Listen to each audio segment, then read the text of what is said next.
183 Mary's Prayer. Presence of God, O Mary, faithful adorer of God, show me how to make my life a continual prayer. Meditation. 1. In order to have even a slight understanding of Mary's prayer, we must try to penetrate the sanctuary of her intimate union with God. No one has ever lived in closer intimacy with Him. Let us reverently observe this intimacy from the viewpoint of the divine maternity. Who can imagine the secret communications between Mary and the incarnate Word, while she carried Him in her virginal womb? Although there was nothing to distinguish her exteriorly from other women in the same condition, yet, in the secrecy of her heart she led a life of the closest possible union between God and a mere creature. Omnis gloriae Jusab intus, all her glory is from within. Compare PS 44:14. All Mary's glory and grandeur were interior. In this true sanctuary which concealed the Holy of Holies, Mary, living ciborium of the incarnate Word, was aflame with love, absorbed in adoration. Carrying within her the burning furnace of charity, how could Mary not remain all inflamed by it? The more she was inflamed with love, the more she understood the mystery of love which was taking place within her. No one ever penetrated the secrets of Christ's heart as Mary did, or had a greater knowledge of the divinity of Christ, and of His infinite grandeur. No one ever felt, as Mary did, the consuming need to give herself to Him, to lose herself in Him, like a little drop in the immensity of the ocean. This was Mary's unceasing prayer, to adore perpetually the Word made flesh within her, to unite herself closely with Christ, to be immersed in Him, and completely transformed in Him by love, to join the infinite homage and praise which ascended continually from the heart of Christ to the Trinity, and to offer this praise unceasingly, as the only homage worthy of the divine majesty. Mary lived in adoration of her Jesus, and, in union with Him, in adoration of the Trinity. There is one moment in the day when we, too, can share in this prayer of Mary, in a most excellent way, the moment of Holy Communion, when we receive Jesus, real and living, into our heart. How we need Mary to help us profit from this ineffable gift. She teaches us to submerge ourselves with her, in her and our Jesus, that we may be transformed in Him. She teaches us to unite ourselves to that adoration which ascends from the heart of Jesus to the Trinity, and she offers it with us to the Father, thus supplying for the deficiencies in our adoration. 2.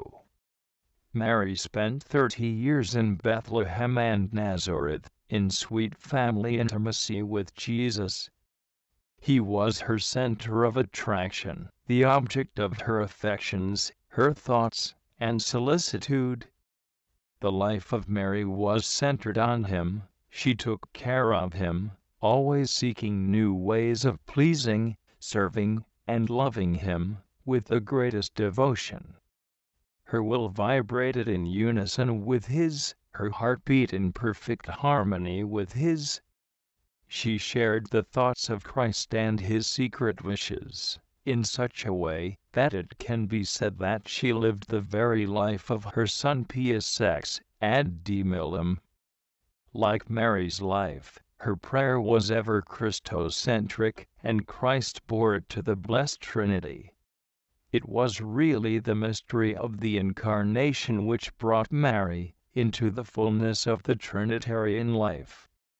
Her unique relations with the three divine persons began when the angel told her that she was to be the mother of the Son, of the Most High, and would be so by the power of the Holy Spirit. She was, from that moment, the beloved daughter of the Father, the spouse of the Holy Spirit, and the mother of the Word. These relations were not limited to the time when Mary carried within her the incarnate Word, but were to continue throughout her whole life, throughout eternity. Thus Mary is the temple of the Trinity. Nearer than all to Jesus Christ, although at a distance that is infinite, Mary is the great praise of glory of the blessed Trinity. ATM 15. In Mary, we find the most perfect model for the souls aspiring to intimacy with God. At the same time, she is the surest guide for them. She leads us to Jesus and teaches us to concentrate all our affections on Him, to give ourselves entirely to Him, until we are completely lost and transformed in Him. Then, through Jesus, she guides us to the life of union with the Trinity. By reason of sanctifying grace, our soul is also a temple of the Trinity, and Mary teaches us how to abide in this temple, as a perpetual adorer of the three divine persons who dwell therein. "I do not need to make any effort," said Sister Elizabeth, of the Trinity, "to enter into the mystery of the divine indwelling in the soul of Our Lady. My soul seems to abide there habitually, in the same attitude that was hers adoring the Godhead and within me. May it also be given to us to live, under Mary's direction, in this attitude of continual adoration of the Trinity dwelling within our soul." Colloquy. O Mary, I can imagine how you must have felt when, after the Incarnation, you had within you the Word made flesh, the gift of God. In what silence, what adoring recollection, must you have withdrawn into the depths of your soul, to embrace the God, whose mother you were. Your attitude, O Blessed Virgin, during the months preceding the Nativity of Jesus, seems to be the model for interior souls, for those whom God has chosen to live within, deep in the unfathomable abyss. What peace and recollection accompanied your every action! You made ordinary things divine, because through them all, you remained the adorer of the gift of God. Compare ETL_J. 10. O Mary, you are the throne of God, the ostensorium of His love. You are the living monstrance of Jesus, and when I adore Jesus within you, it is as if I am really adoring the blessed sacrament exposed, adoratio in ostensorio, adoration in the monstrance. O Mary, all theology confirms your beautiful title, Ostensorium of Christ. Ostensorium of Christ at Bethlehem, at the presentation, at Cana, on the cross, in the Eucharist, in heaven. Yes, even in heaven. Do we not say after this our exile, show us, ostend, Jesus, the blessed fruit of your womb. O Mary, teach me to see and love Jesus, as you see and love Him. Teach me to long for Him, with your love, to give myself to Him, to be holy as you are, and to adore Him with your own sentiments. O sweet Mother, teach me how to find Jesus, and to pray to Him. Fill me with Jesus, transform me into Him. O Mary, show me how to contemplate the life, the work, and the divinity of your Son.